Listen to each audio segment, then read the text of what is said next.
দুর্ভোগ মাথায় নিয়ে ঢাকা ছাড়ছে মানুষ। গতকালের ভোগান্তি পিছু ছাড়ছে না আজকেও।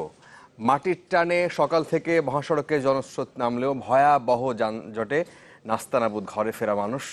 কোথাও কোথাও ঘন্টার পর ঘন্টা আটকে আছে যানবাহন।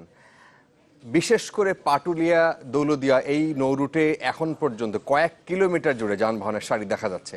আমাদের সহকর্মীরা জানিয়েছেন সেটা। তবে ভোগান্তি খুব একটা নেই রেল এবং নৌপথে। মোটামুটি সঠিক সময় ছেড়ে যাচ্ছে ট্রেন এবং লঞ্চ।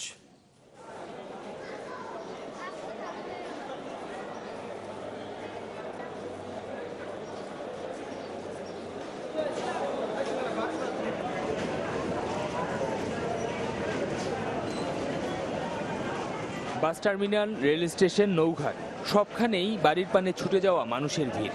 কারণ শুরু হয়ে গেছে 6 দিনের ঈদের ছুটি। ঈদযাত্রার এই পর্বে সবচেয়ে বেশি ভোগান্তিতে সড়ক পথের যাত্রীরা। অনেক মহাসড়কে থেমে থেমে এগোচ্ছে গাড়ি, কোথাও কোথাও থমকে আছে যানবাহনের চাকা, যার প্রভাব স্পষ্ট রাজধানীর বাস টার্মিনালগুলোতে। সকালে 8টার দিকে ঘোরাঘুরি করছি, বাট কোনো টিকিট নাই। কাউন্টারে যাচ্ছি, তারা কথাই বলছে না। আমরা এখানে গাড়ি ছাড়তে পারতেছি না, গাড়ি নেই, সব গাড়ি আটকে দিয়েছি। যানজট ওই দৌলদিয়া ঘাটে। বলে যে অপেক্ষা করেন, ঘাটে যায় আসবে, তারপরে আসলে তো গাড়ি পাবেনি। অপেক্ষা করা ছাড়া তার কোনো উপায় নাই। বিশেষ করে ঢাকা থেকে উত্তরবঙ্গ যাওয়ার পথে চন্দ্রামোড় ঘিরে আছে শত শত বাস। ভেতরে জায়গা না পেয়ে অনেকে রওনা হয়েছেন বাসের ছাদে চড়েই। গাজীপুরের তেতুইবাড়িতে সড়ক পরিবহন ও সেতু মন্ত্রী বলেন, মহাসড়কে উল্টো পথে চললে সে যেই হোক তার বিরুদ্ধে কঠোর ব্যবস্থা নেওয়া হবে। পুরোপুরি স্বস্তিদায়ক করতে পারবো এমন আশ্বাস আমি দেব না। তবে পুলিশকে বলা হয়েছে রং সাইডে যারাই যাবে, তিনি মন্ত্রী হন, এমপি হন, ভিআইপি হন, যেই হন, তার বিরুদ্ধে সাধারণ মানুষের বিরুদ্ধে যে ব্যবস্থা নেওয়া ঠিক একই ব্যবস্থা নেওয়া হবে। অপেক্ষমান যানবাহনের সারি রয়েছে মাওয়া ফেরিঘাটের সামনে। ঘন্টার পর ঘন্টা বসে থাকার পরও ফেরিতে উঠতে না পেরে অনেক যাত্রী নদী পার হয়েছেন ছোট লঞ্চ কিংবা স্পিড বোটে। পাটুরিয়া ফেরিঘাটে তৈরি হয়েছে কয়েক কিলোমিটারের যানজট।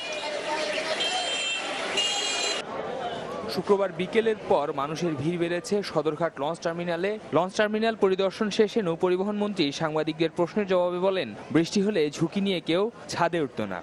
এটা 9 মাস চলছে, এই 9 মাসের মধ্যে এখন পর্যন্ত কোনো লঞ্চ দুর্ঘটনা ইনশাল্লাহ ঘটেনি, লঞ্চডুবিতে প্রাণহানি হয়নি। এবং আমি আশা করি এটাকে আমরা এই বছর সম্পূর্ণরূপে আমাদের অক্লান্ত পরিশ্রমের ফলে। তবে সে তুলনায় ভোগান্তি কিছুটা কম রেলপথের যাত্রীদের। দু একটি ছাড়া বেশিরভাগ ট্রেনই সকাল থেকে সময় মতো ছেড়ে যাচ্ছে কমলাপুর রেল স্টেশন। দেশের বাড়িতে যাচ্ছি, এটাই আনন্দ, কষ্ট করে যাচ্ছি। সবার সঙ্গে ঈদ করবো, ভালোই লাগতেছে। ট্রেন সময় মতো আসছে, কিন্তু সিট পাওয়া যাচ্ছে না। সবকিছু ঠিকঠাক থাকলে শুক্রবার রাত পর্যন্ত দেশের বিভিন্ন গন্তব্যে ঢাকা থেকে ছেড়ে যাবে ৭৯টি ট্রেন। শফিকুল ইসলাম সবুজ, চ্যানেল 24, ঢাকা।